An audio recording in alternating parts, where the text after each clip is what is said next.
తుంగభద్ర డ్యాంకి మరమ్మతులు చేసి కొత్తగా గేట్లు అమర్చి ఆ గేట్లు ఓపెన్ చేయడానికి నిన్న కర్ణాటక ముఖ్యమంత్రి డీకే శివకుమారు, తెలంగాణ ముఖ్యమంత్రి రేవంత్ రెడ్డి, ఆంధ్రప్రదేశ్ ముఖ్యమంత్రి చంద్రబాబు నాయుడు ముగ్గురు ఒకే వేదిక మీదకి వచ్చి కలిసి ఆ గేట్లను ఓపెన్ చేశారు.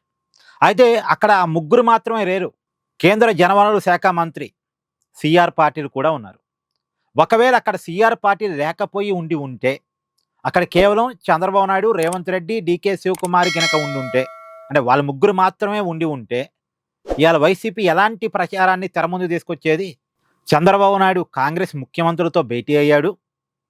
మళ్ళీ చంద్రబాబు నాయుడు కాంగ్రెస్కి దగ్గర అవుతున్నాడు. బీజేపీకి చంద్రబాబు నాయుడుకి ఏదో చెడిపోయింది. ఎన్డీఏ కూటమి నుంచి చంద్రబాబు బయటికి రాబోతున్నాడు. ఆ విషయాన్ని డీకే శివకుమార్తో, రేవంత్ రెడ్డితో చర్చించాడు. వాళ్ళతో మాట్లాడుతుండగానే రాహుల్ గాంధీకి కూడా ఫోన్ చేశాడు. రాహుల్ గాంధీతో కూడా మాట్లాడాడు. ఇలా రకరకాల ప్రచారాలని ఇలా సాక్షి పేపర్లో రాసేవాళ్ళు. ఇలా సాక్షి పేపర్లో బ్యానర్ ఐటమ్ ఇదే: కాంగ్రెస్ ముఖ్యమంత్రులతో చంద్రబాబు భేటీ, మోడీకి మరొకసారి వెన్నుపోటు పొడుస్తున్న చంద్రబాబు నాయుడు, ఎన్డీఏ కూటమి నుంచి చంద్రబాబు అవుట్. ఇలాంటి రకరకాల ప్రచారాలు ఇలా వైసీపీ క్రియేట్ చేసి ఉండేది. కానీ అక్కడ ఆ వార్త రాయటానికి అవకాశం లేదు. కారణం ఏంటంటే అక్కడ బీజేపీ నాయకుడు, కేంద్ర మంత్రి సిఆర్ పాటిల్ కూడా ఉన్నాడు.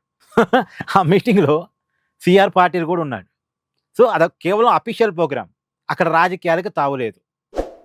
3 రాష్ట్రాలకు సంబంధించిన ప్రాజెక్టు కాబట్టి 3 రాష్ట్రాల ముఖ్యమంత్రులు అక్కడ కలిశారు. కేంద్రం నుంచి జలవనరుల శాఖ మంత్రులు కూడా అక్కడికి వచ్చారు. దాన్ని అఫీషియల్ ప్రోగ్రామ్గానే చూడాలి తప్ప దాన్ని రాజకీయ కోణం నుంచి చూడటానికి అవకాశం లేకుండా పోయింది. అక్కడ సిఆర్ పార్టీలు కనుక లేకపోయి ఉంటే ఖచ్చితంగా దీంట్లో రాజకీయాలని వైసీపీ వెతికేది. కొన్ని ప్రచారాలు క్రియేట్ చేసేది. జనాన్ని నమ్మించడానికి ట్రై కూడా చేసేది. నమ్మేవాళ్ళు కూడా ఉన్నారులేండి. వైసీపీ ఎలాంటి ప్రచారం స్టార్ట్ చేసినా నమ్మటానికంటే ఒక బ్యాచ్ రెడీగా ఉంటుంది. సో వైసీపీకి అవకాశం లేకుండా పోయింది మధ్యలో సిఆర్ పార్టీలు ఉండటం వల్ల. ఏమంటారు? కామెంట్ చేయండి. Thank you. Please do like, share and subscribe this channel.